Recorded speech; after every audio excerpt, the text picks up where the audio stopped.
commun des noms comme Mahatma Gandhi, Adolf Hitler, Voltaire, Paul McCartney, Pythagore, Martin Luther King et Léonard de Vinci, des personnalités ayant des convictions pourtant très différentes, mais partageant une idée commune. Et oui, ces figures marquantes de l'histoire respectaient les principes du végétarisme. Mais qui d'entre eux a réellement lancé cette conviction qui est toujours présente dans notre société moderne? Il s'agirait du philosophe Pythagore, qui enracine ce régime qui autrefois se nommait régime de Pythagore. Les philosophes présocratiques étaient zoophiles, c'est-à-dire qu'ils avaient un amour pour les animaux. La preuve que Pythagore était un végétarien se retrouve dans l'œuvre Les Métamorphoses d'Ovide, où il écrit « La terre vous prodigue ses trésors, des mets innocents et purs, qui ne sont pas achetés par le meurtre ou le sang. Chose horrible, des entrailles engloutir des entrailles, un corps s'engraisser d'un autre corps, un être animé vivre de la mort d'un être animé comme lui. » Ce régime alimentaire respecte en fait la réincarnation proposée dans la philosophie de Pythagore. Celle-ci a pour but de donner une indépendance totale à tous les êtres vivants sur Terre, donc aux animaux aussi. Aujourd'hui, plusieurs vedettes connues sont également végétariennes, comme le beau Leonardo DiCaprio, Anne Hathaway, Olivia Wilde et même l'angélique Brad Pitt. Preuve que ce choix alimentaire ne rend pas moins attirant. Il est intéressant de savoir d'où vient ce type d'alimentation, mais je crois que comme moi, dans le confort de votre chez-soi, vous vous demandez où en est le végétarisme au 21e siècle plus concrètement. Chez nous, le nombre de végétariens demeure stable depuis quelques années. Statistique Canada ne recense pas le nombre de Canadiens ne consommant aucune chair animale. Par contre, chez nos voisins du Sud, les États-Unis, on retrouve 2 à 3% de végétariens.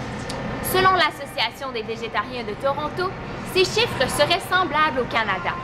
C'est en Inde que l'on retrouve le plus d'adeptes, soit 40% de la population, donc 500 millions d'habitants. Cette importance du végétarisme s'explique grâce aux 3 religions officielles de ce pays: l'hindouisme, le jaïnisme et le bouddhisme. Ces 3 religions prônent le respect de la vie de tous les êtres vivants. Ne favorisons donc pas la consommation de viande, surtout pas de la vache, un animal sacré. Une toute autre tendance gagne en popularité au Canada, le flexitarisme. Ce régime propose une alimentation mixte, mais avec une consommation de viande bien en deçà de la moyenne. En d'autres mots, ce sont des végétariens à temps partiel. Cette diète convient également aux gens cherchant à réduire leur empreinte écologique, puisque le bétail produit énormément de méthane, ce qui contribue fortement à l'effet de serre qui étouffe notre planète. Vous vous posez sûrement la question, mais pourquoi les Canadiens ne sont pas intéressés à devenir végétariens à temps plein? Selon des experts, on croit que la disponibilité et la popularité grandissante de la viande biologique et dite plus éthique est une raison expliquant la faible progression du végétarisme chez nous. Ce principe convient parfaitement aux consommateurs s'opposant à la production industrielle de viande, mais qui ne sont pas prêts à éliminer celle-ci de leur alimentation. Par contre, les animaux ont toujours bon espoir de vivre longtemps au Canada, puisque selon David Alexander de l'Association des végétariens de Toronto, il y a une hausse du végétarisme chez les jeunes de 8 à 18 ans. Seul l'avenir nous apprendra le sort du végétarisme au Canada. Tout ce que je viens de vous dire vous intéresse? J'ai un documentaire qui est paru en 2011 et réalisé par Marie-Max intitulé Vegucated à vous proposer.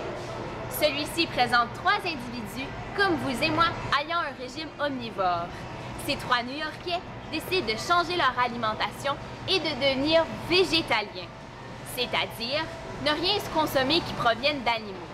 Ils condamnent ainsi bien évidemment la viande, le poisson, les produits laitiers et même les œufs. Ce film d'1h30 documente leur parcours, mais dévoile aussi le fonctionnement pas toujours éthique à l'intérieur des diverses fermes industrielles. C'est sans aucun doute un documentaire à ne pas manquer si vous songez à modifier votre diète. Les individus de notre société, vous vous dites sûrement que le bannissement de la viande de notre alimentation peut nous apporter une carence en certains minéraux et peut avoir des conséquences néfastes sur notre santé. Afin de démystifier ce mythe tenace dans notre société, je suis allée rencontrer Andréane Poirier, nutritionniste à l'hôpital de Gatineau. Elle saura nous dire ce qu'il en est de ce mythe aujourd'hui.